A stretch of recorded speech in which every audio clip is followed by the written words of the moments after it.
गाडी पुढे लावली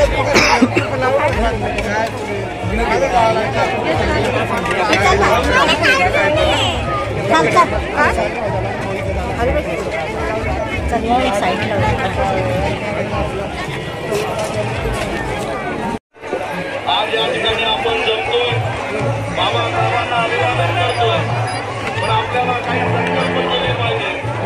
आपण एक संकल्प केलं पाहिजे की आज जर आपण लढलो नाही तर आपला पुन्हा एकदा. त्यानिमित्त काय शुभेच्छा तुम्ही देताल आणि काय तुमचा संकल्प आहे आज?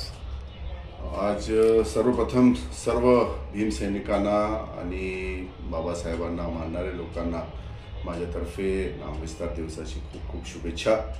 आणि आज आम्ही खिचडी वाटपचा कार्यक्रम आमच्या वतीने इकडे ठेवलं होतं, ते तुम्ही पाहिलं आता चालू आहे.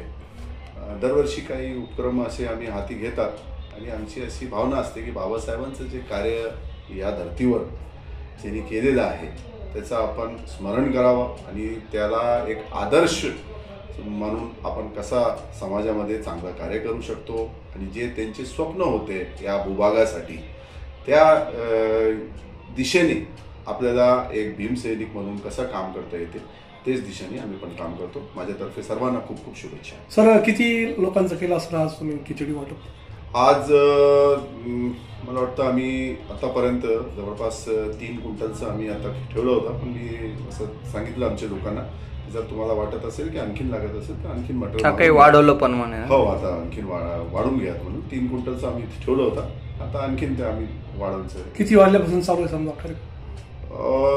जवळपास 3-3:30 वाजेपासून आमच्या लोकांनी सगळं तयार करून ठेवलं. जसे जसे लोक येऊ लागले, सुरुवातीमध्ये गर्दी थोडी कमी होती, आता थोडी गर्दी मला वाटतं जसं जसं संध्याकाळ होईल तर गर्दी वाढेल.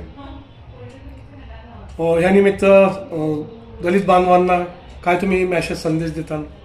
बाबासाहेबांचं जे शिकवण होती आपल्याला की शिका, संघटित व्हा आणि संघर्ष करा, तेच दिशेने आपल्याला काम करणं गरजेचे आहे. आपण पाहत आहे की देशामध्ये आता जे राईट विंग ताकद आहे ते आता खूप जास्त स्ट्रॉंग झालेली आहे आणि समाजामध्ये तेढ निर्माण करण्याचं काम चालू आहे. संविधानाला कसा कमजोर करता येते त्या दिशेने काम चालू आहे. आपण सर्व बाबासाहेबांना प्रेम करणारे, त्याच्यामध्ये अल्पसंख्याक आले, आमचे ST, SC, OBC सगळे बांधव आले.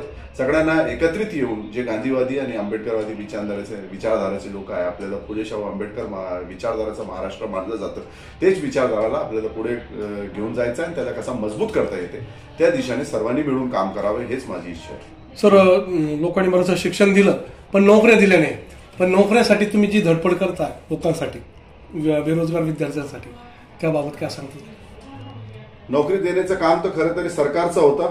मोदी सरकारने सुरुवातीमध्ये आम्हाला सगळ्यांना वादा केला होता की 2 कोटी रोजगार आम्ही देऊ, पण आपण पाहिलेलं आहे की 10 वर्षाचे वर होत गेले, काही रोजगार आपल्याला भेटलं नाही.